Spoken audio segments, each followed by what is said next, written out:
We want to suggest to you that which puts all the pieces of the jigsaw together to give you the big picture, the Islamic eschatology,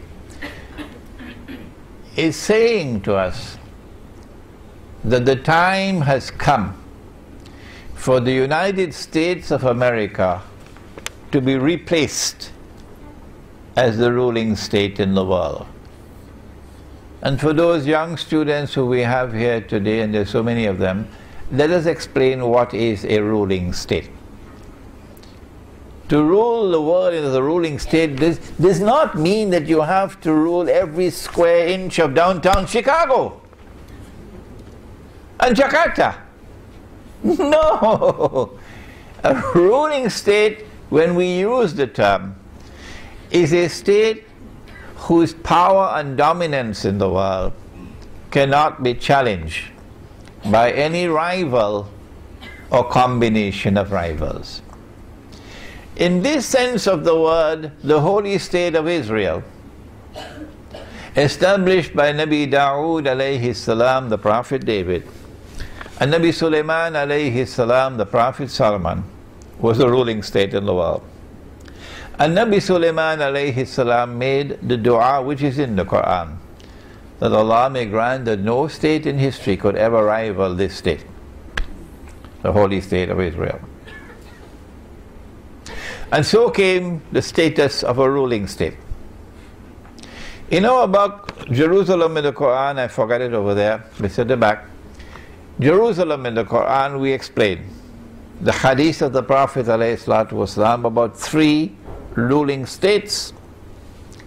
Three ruling states created by Dajjal in his 3 stages of his mission. Before Dajjal will emerge in this world of space and time as a human being. He would be a Jew. He would be a young man. He would be powerfully built. He would have curly hair. And from Jerusalem he's going to declare, I am the Messiah. And all the Zionists, the Christian Zionists and the Jewish Zionists and their followers, would say, yes, he is the Messiah. But you and I know that would be a lie. He is someone who has been created and programmed to impersonate the Messiah. And you and I know that the Messiah is the son of Mary, Nabi Isa alayhi salam, the Prophet Jesus. He would be Dajjal, the false Messiah. And the time has now arrived in the process of history where, after having created Britain as the first ruling state with something that they call Pax Britannica, and then having caused or engineered the collapse of Britain and its replacement with the United States of America as a second ruling state in the world with something that they call Pax Americana, we have now reached that moment in time using our methodology which they reject. Protestant Islam rejects our methodology, and Protestant Islam says, don't listen to Imran Hosein. Don't listen to him. He has no Aqidah. He's a Sufi. Well, go ahead. Go ahead. But you're still my brothers. And I don't speak disrespectfully of you. But this methodology is delivering the goods. This methodology is explaining the world today. And I won't end without explaining the methodology. That we are now located at that moment in time, and I'm addressing you now, Protestant Islam, when Dajjal's day like a month is ending, and his day like a week is beginning, and a new ruling state is emerging, which will replace the United States of America. That is the big picture. The jigsaw puzzle has now been put together. Israel wants to replace the United States of America as the third and last ruling state in the world. You have never said that, Protestant Islam. We are saying it. And guess what? The Muslims around the world are convinced that we are correct. And we thank Allah who gave us the insight to be able to see the big picture through Islamic eschatology. When Israel takes over from the United States, and the financial crash and the economic crash and the military crash and the hatred for the United States around the world and so on are all part of the agenda to bring down the United States. When Israel takes over from the United States and the world, then Israel must establish its political and economic dominion over the whole world. And the first people that have to rule will be the Arabs. Of course. Otherwise no Jew will accept this as a ruling state. And so the Arab Spring has come at this time to facilitate the wars that Israel will have to wage in order to subdue the Arab world and establish an Israeli political and economic dominion over the Arab world. And yet Arab Islamic scholarship knows nothing about this. Arab Islamic scholarship knows absolutely nothing about it. That is our predicament today, that we need a new generation of scholars of Islam using the methodology that we are offering to be able to read the world correctly. It is at this time that we have to ask, why is it that Protestant Islam has emerged at this time with an insistence that religion is based on texts, that your hands have to be here and not here, and that your feet have to be like this and not like this, and that your pants or your pajama must reach here and not there? I'm still using respectful language. You should have heard my teacher, Maulana Fadlur Rahman Ansari, rahimahullah. He thundered at them 40 years ago. He gave them, he blasted them left, right and center. But Imran doesn't have his thunder. My teacher of blessed memory, Maulana Fadlur Rahman Ansari, rahimahullah. This Salafi version of the faith, and remember Salafis, you are my brothers, and I am not picking up boxing gloves against you. This is an academic, an intellectual discourse. We differ. Why can't we differ? Why can't we exchange views without hatred for each other? Why? You are my brothers, but that does not mean that you are immune from my offering a valid criticism of a methodology which is incapable of recognizing why the financial crash is taking place now, why the economic crash is taking place now, whereas our methodology is explaining why it is taking place now. And there's something else which is happening at this time. The pieces are coming together. We have a group called the Tabligh Jamaat, who have fanned out around the world. And they are beautiful brothers. Oh yes. When you see the way they live, you see how they are regular in their salat, they dress in a particular way, they're conforming with the sunnah, you say, MashaAllah, MashaAllah. I don't think we can fit Tabligh Jamaat in the blue jeans Jamaat, can we? You know the blue jeans Jamaat. But why is it that at this particular time, when we face a challenge different from any that we have ever faced before, that we should now have this Protestant version of Islam with that epistemology and with this gathering of large numbers of people, 500,000 ijtima in downtown Chicago? Dajjal is not bothered at all about that. Why? They show no concern whatsoever they show, Tabligh Jamaat shows absolutely no concern whatsoever with Islamic eschatology that would explain the reality of the world today and which would anticipate the events which are unfolding today and tomorrow.